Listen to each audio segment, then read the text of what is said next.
Halo sahabat-sahabat semua, salam sehat, salam semangat, salam bahagia.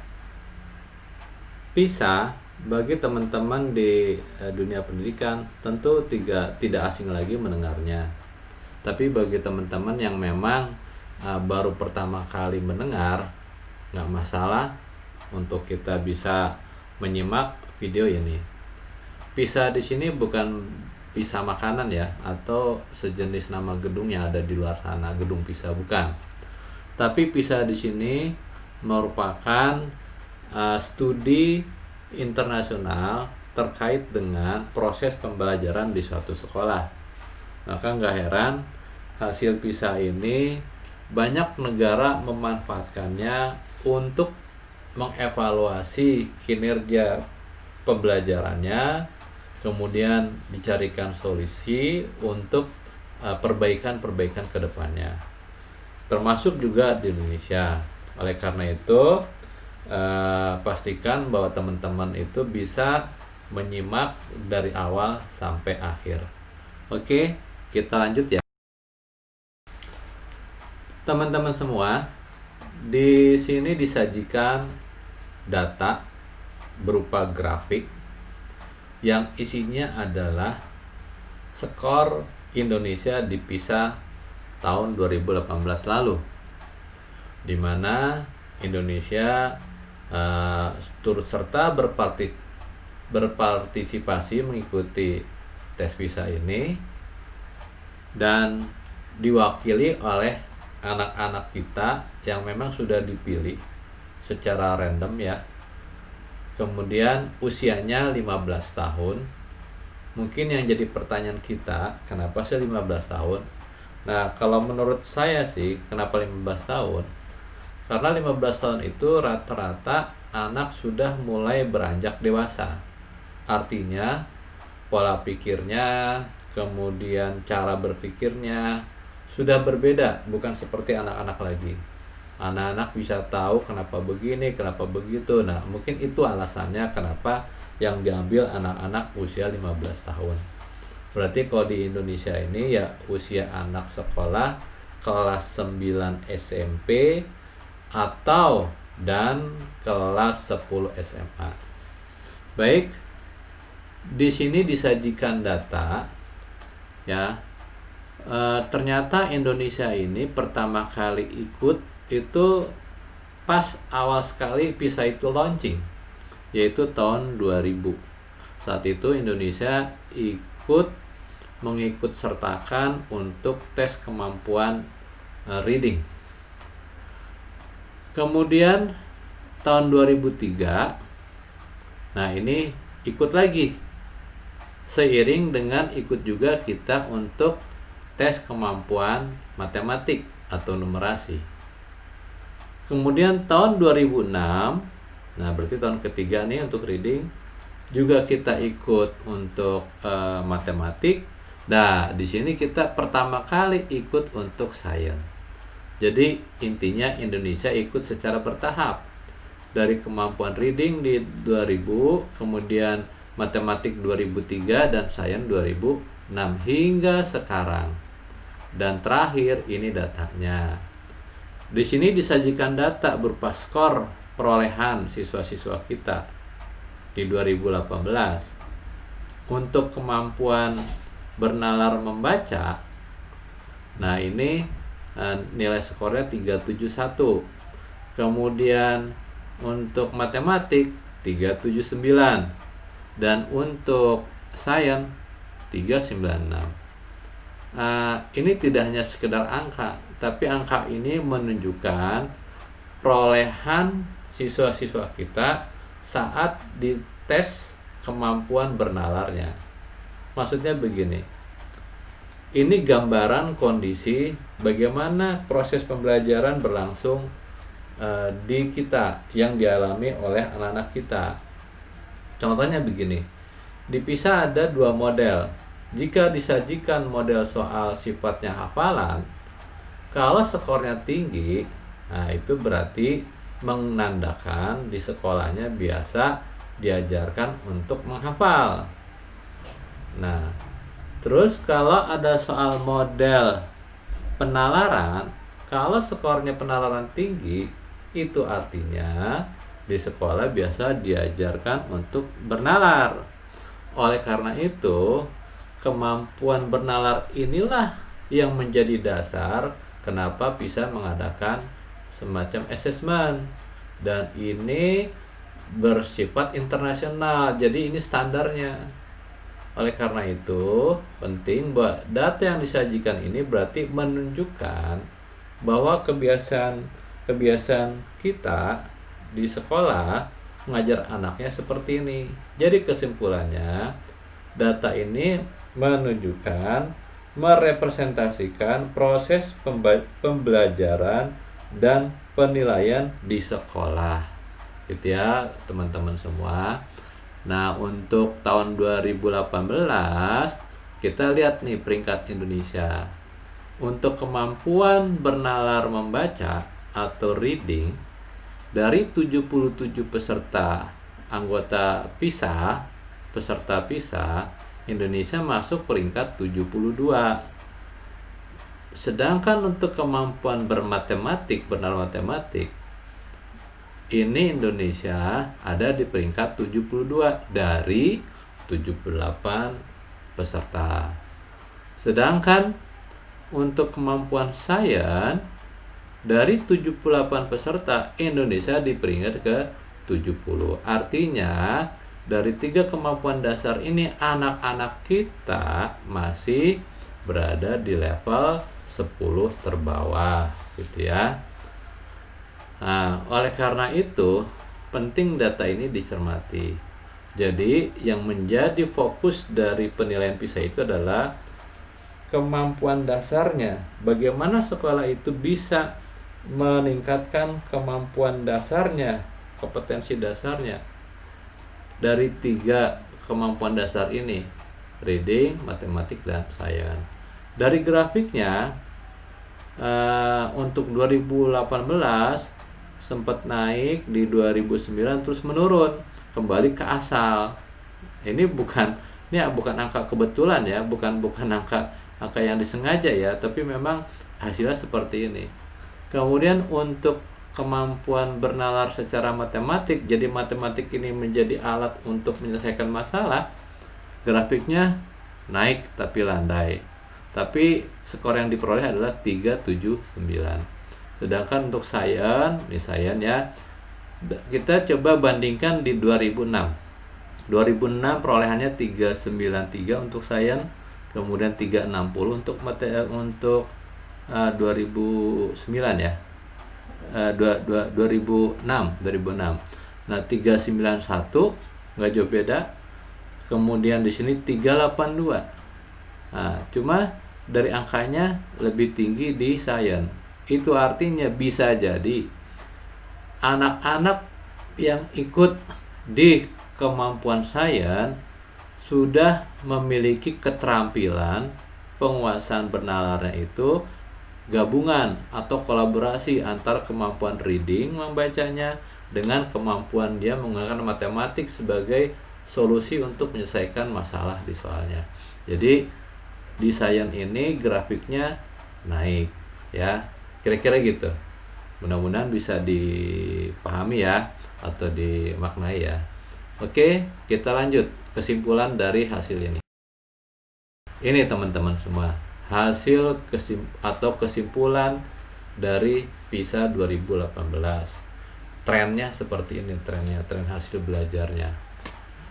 Dari 3 grafik tadi yang menggambarkan kemampuan mendasar dalam bernalar, membaca, matematik, dan sains, menyimpulkan bahwa untuk anak-anak kita yang ikut saat itu, yang mampu memenuhi kompetensi minimalnya hanya 30% untuk kemampuan bernalar, membaca, yaitu literasi. Sedangkan 70%-nya masih di bawah kompetensi minimal. Begitu juga matematik, yang bisa memenuhi kompetensi minimalnya hanya 29% dari peserta yang ikut. Sisanya 71%-nya adalah masih di bawah kompetensi minimal. Kemudian kemampuan bernalar sainsnya 40%.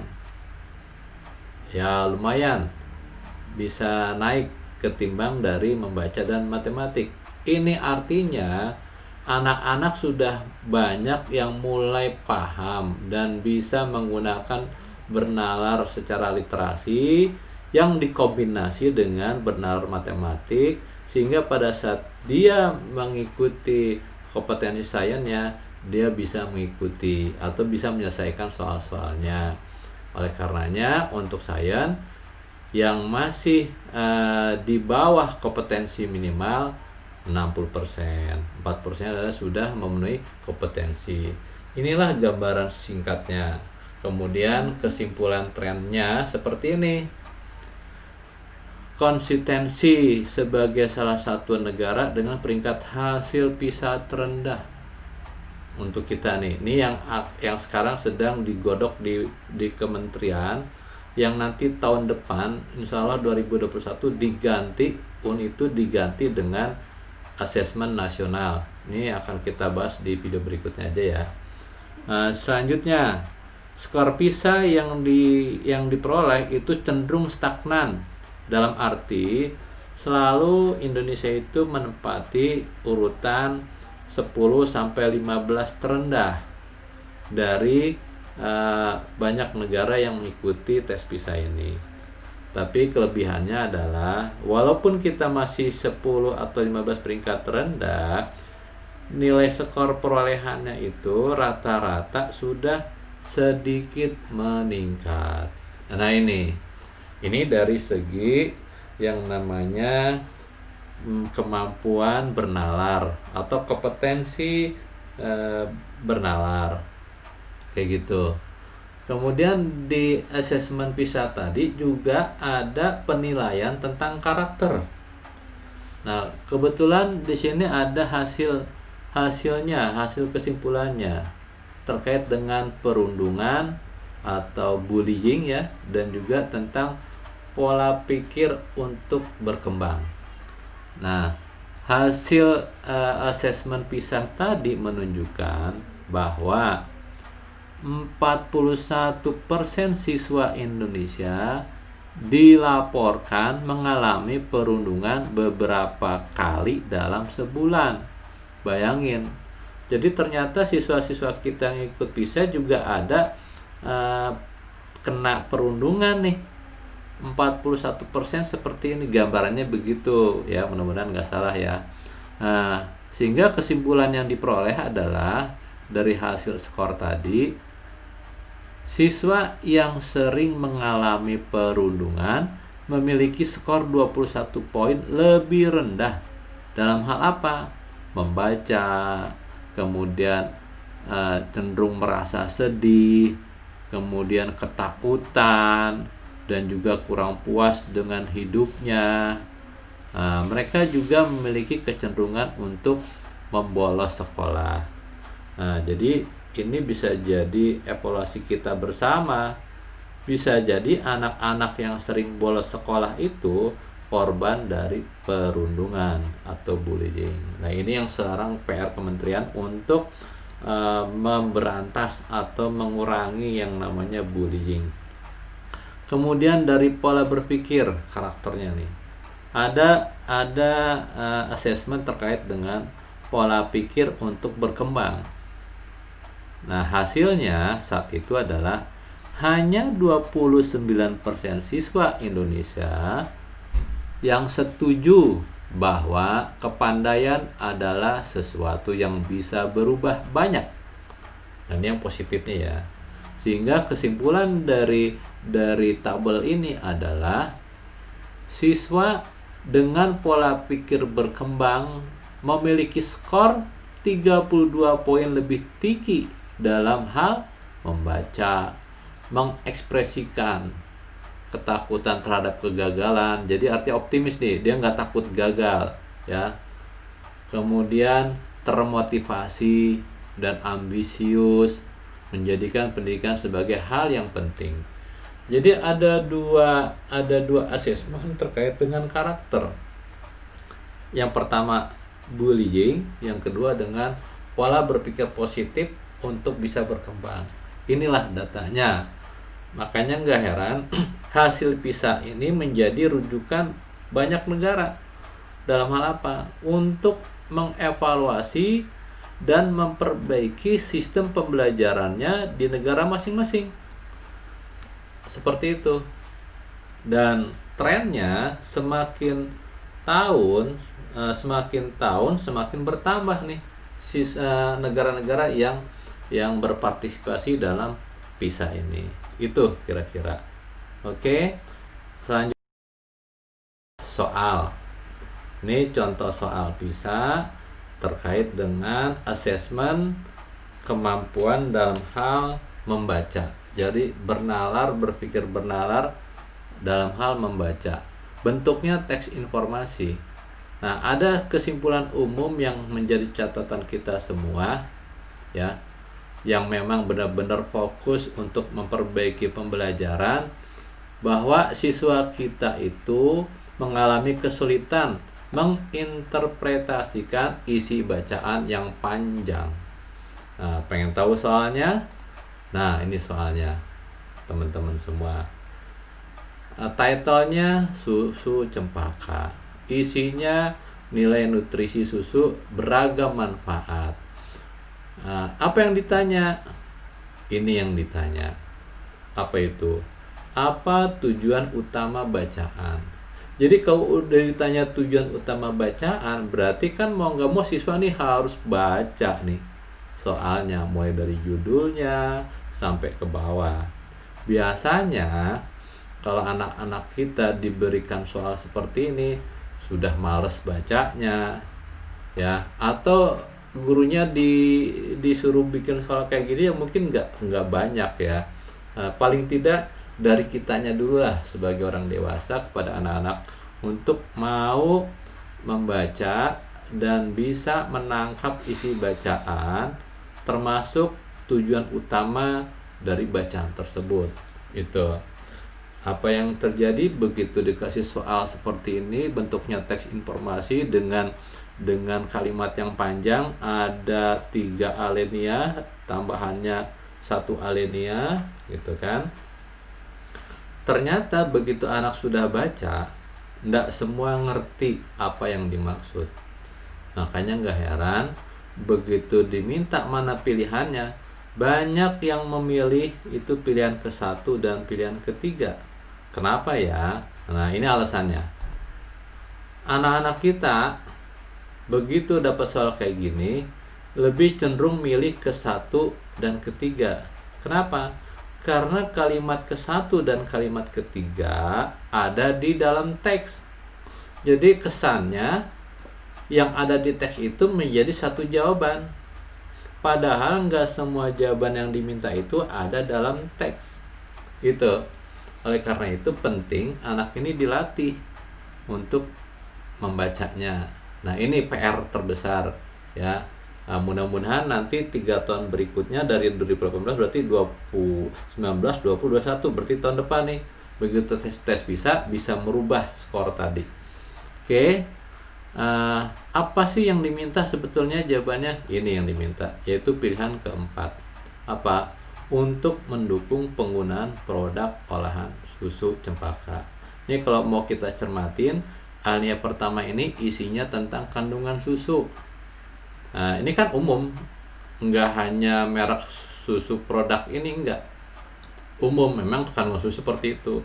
Terus alinea kedua terkait dengan manfaat dan fungsinya. Nah, gitu kan, ini juga umum. Tentu susu itu punya manfaat kan. Nah, ini yang dipilih banyak anak. Kemudian alinea ketiga, kesimpulan dari para ahli gizi bahwa minum susu itu menjadi minuman yang penting dan buat kesehatan tubuh kita. Nah, kan ini kesimpulan dari itu. Tapi yang diminta bukan itu. Yang diminta adalah apa tujuannya? Ternyata tujuannya adalah untuk mendukung penggunaan produk olahan susu cempaka, gitu ya. Jadi ini kesimpulannya terkait soal salah satu soal contoh bisa berkaitan dengan kemampuan membaca. Jadi di sini kesimpulannya, Opsi 1 dan 3 banyak dipilih siswa karena terdapat pada bacaan. Sedangkan kunci jawaban yang benar tidak secara eksplisit ditemukan dalam bacaan. Siswa perlu memahami seluruh isi bacaan untuk dapat menentukan tujuan utama dari bacaan tersebut atau yang diminta oleh soal tersebut gitu ya. Ini kira-kira ya bagaimana nih teman-teman. Jadi oleh karena itu penting untuk kita evaluasi lagi hasil PISA ini secara bersama-sama. Di sini ada gambaran tentang tahapan bernalar. Teman-teman semua mungkin yang memang sudah paham betul tentang pedagogi, kemudian paham betul bagaimana berpikir.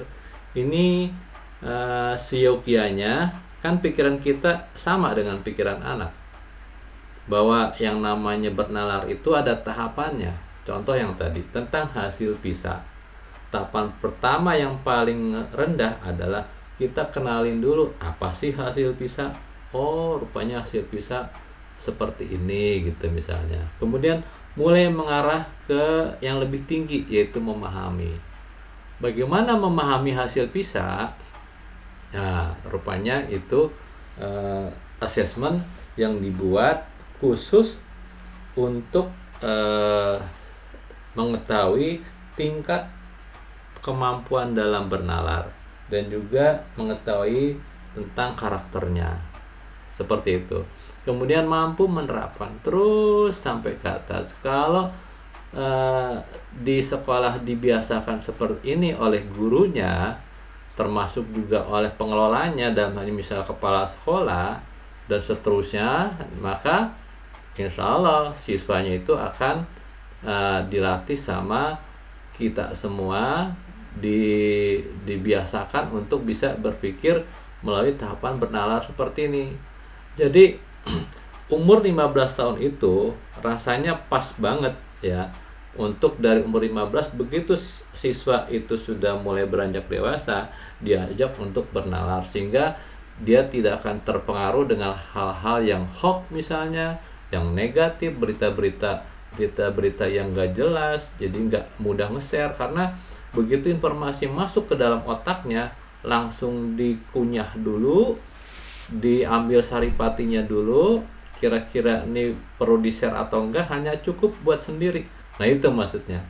Nah kalau umpamanya ini terus dibiasakan di sekolah, wah kita bisa bayangin begitu nanti Indonesia Emas, pastilah kita SDM-nya bagus-bagus lah, menjadi anak-anak Indonesia yang unggul gitu ya. Hasil PISA tadi menjadi cerminan kita bersama, khususnya teman-teman yang memang fokus di bidang pendidikan. Oleh karenanya Kementerian itu punya program merubah UN dengan mengacu kepada cara kerja terhadap soal-soal PISA tadi. Jadi hasil PISA tadi itu menjadi dasar dihapuskannya UN dan diganti dengan asesmen kompetensi minimum dan survei karakter, yaitu literasi dan numerasi, kemudian ada karakter, survei karakter. Ini yang akan dikembangkan dan sudah dirancang untuk dilaksanakan di tahun 2021 gitu ya. Walaupun tahun 2020 ini UN sudah tidak ada lagi, tapi kan karena faktor pandemik. Oleh karena itu penting kita harus tahu arahnya kemana gitu ya. Ini teman-teman semua, inilah rancangan asesmen nasional mengacu kepada pola kerja, sistem kerja dari PISA dan juga sistem asesmen dari lembaga-lembaga internasional lainnya. Kita kedepannya akan mendapatkan rancangan asesmen nasional sebagai pengganti ujian nasional. Untuk siswa ada AKM dan literasi dan numerasi, termasuk survei karakter. Jadi intinya walaupun siswa yang di asesmen, tapi hakikatnya adalah membaca atau melihat proses pembelajaran di sekolahnya, apakah siswa itu sudah dibiasakan untuk berliterasi, atau apakah siswa itu sudah dibiasakan untuk bernumerasi terlepas dari pelajaran mapel apapun, terlepas dari kurikulum bagaimanapun. Kemudian ada asesmen terkait dengan survei karakter. Jadi soal-soal PISA atau AKM nanti itu tidak lain adalah menilai kinerja sekolah melalui penilaian ke siswa. Pembiasaan siswa di sekolah seperti apa. Jadi kalau teman-teman di sekolah itu guru-gurunya mengajarnya hafalan, pasti soal AKM ini nggak bisa dijawab karena yang dilihat hafalan gitu kan. Atau tidak mengarah kepada efek dari pembulian dan sebagainya. Nah, ini akan terbaca di AKM. Dan guru serta kepala sekolahnya juga akan disurvei lingkungan. Jadi ini bukan soal ujian untuk kenaikan atau urusan, bukan, tapi untuk menilai kinerja sekolah. Insya Allah nanti akan kita bahas di video berikutnya. Itu dari saya. Mudah-mudahan informasi ini bermanfaat buat kita semua, khususnya teman-teman yang memang sekarang lagi konsen fokus bagaimana kita melatih anak untuk bisa memiliki kemampuan dalam mengembangkan kompetensinya dan juga mengembangkan karakternya. Demikian yang bisa saya sampaikan yang menjadi topik pembicaraan kita saat ini. Sampai jumpa di pertemuan berikutnya, di video berikutnya. Terima kasih semuanya. Salam sukses, salam semangat. Semoga kita selalu sehat semua. Amin.